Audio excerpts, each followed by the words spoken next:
Alhamdulillah, bismillahirrahmanirrahim. Assalamualaikum warahmatullahi wabarakatuh. Ibarat Allah yang kami muliakan, tema kita hari ini yaitu Perang Akhir Zaman, jilid 2. Sudah ada jilid 1-nya. Masya Allah. Baik, Perang Akhir Zaman dan gejala-gejala itu telah terang benderang nampak saat ini. Gejala-gejala itu telah terang benderang. Titik perang-perang akhir zaman bermula dari Arab Spring.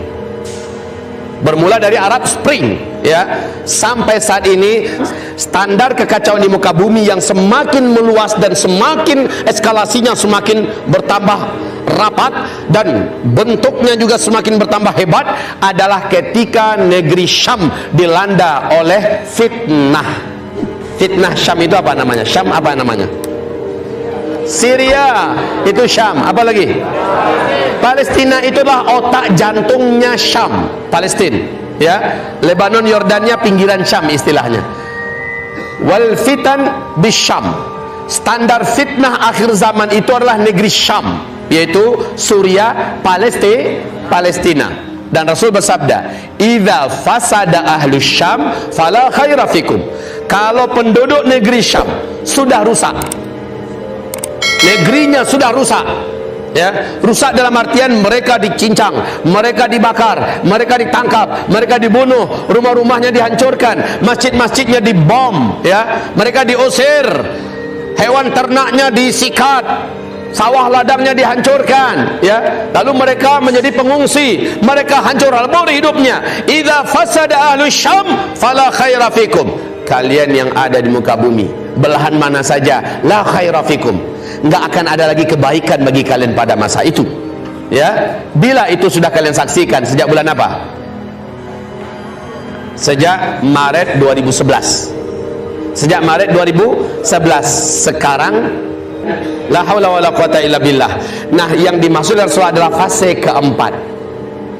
Fase keempat, kaum muslimin fala khaira fikum, maka tidak ada lagi kebaikan untuk kalian.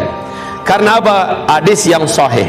Dalam hal ini Nabi bersabda sallallahu alaihi wasallam, apa kata beliau? Isbiru, bersabarlah kalian.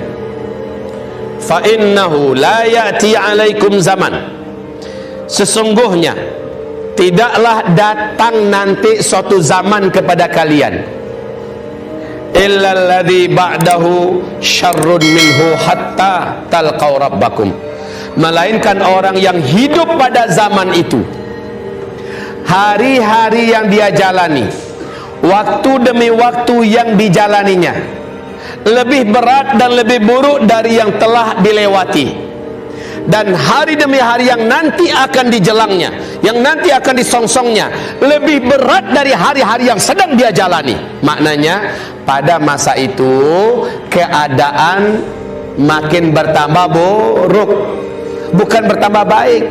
Dalam segi apa Pak Ustadz? Segi apa Pak Kiai? Segi apa saja. Mau dari segi politik, mau dari segi ekonomi, mau dari segi kesehatan, mau dari segi moral, mau dari segi media, mau dari segi apa saja, termasuk di segi peperangan. Makin bertambah waktu, termasuk bencana-bencana alam, makin hebat dan makin berat daripada sebelumnya. Makanya diawali oleh Rasulullah dalam hadisnya, isbiru, bertahanlah kamu, bersabarlah kamu, jangan sampai ada yang termasuk murtad.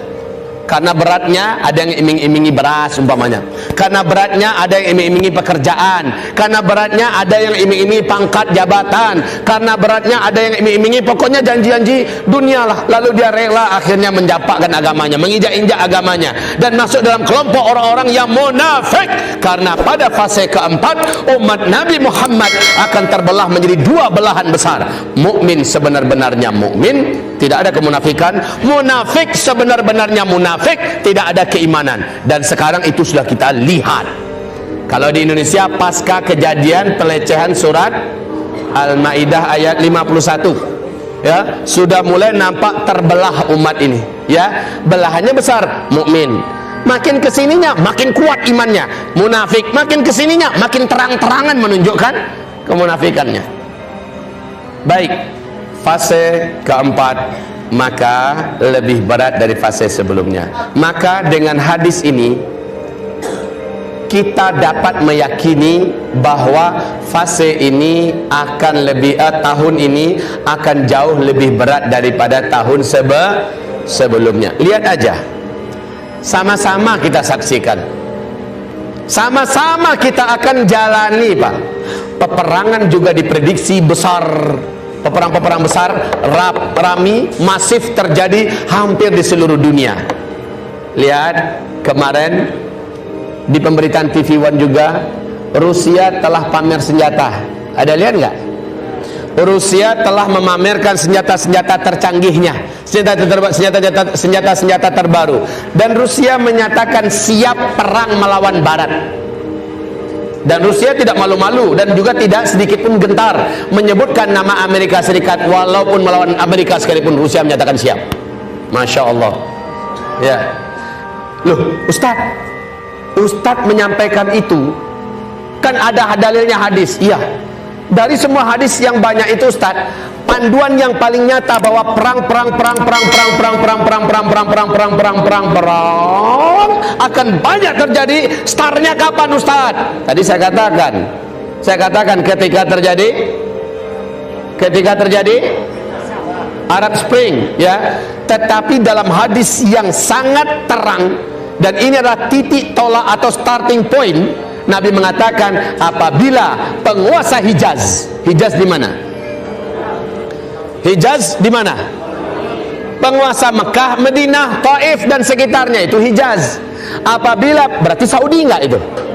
Apabila penguasa kerajaan Arab Saudi sudah gaduh, ikhtilaf dan tanazu', terjadi pertengkaran dan perebutan kekuasaan, jika itu sudah terjadi, maka akan banyak terjadi peperangan dan pertumpahan darah, bencana, kata Rasulullah sallallahu alaihi wasallam.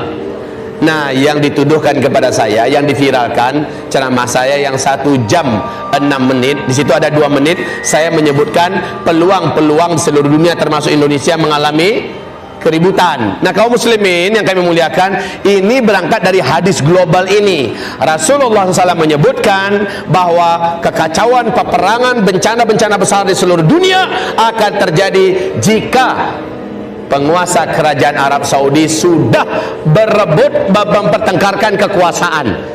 Dan bila itu sudah kalian saksikan, kata Rasulullah, maka pada tahun-tahun itu akan banyak terjadi kekacauan di muka bumi, akan banyak terjadi keributan di muka bumi, bencana-bencana, dan itulah tahun-tahun gempa, tahun-tahun perang, tahun-tahun di mana kalian akan menyaksikan banyaknya zalazil.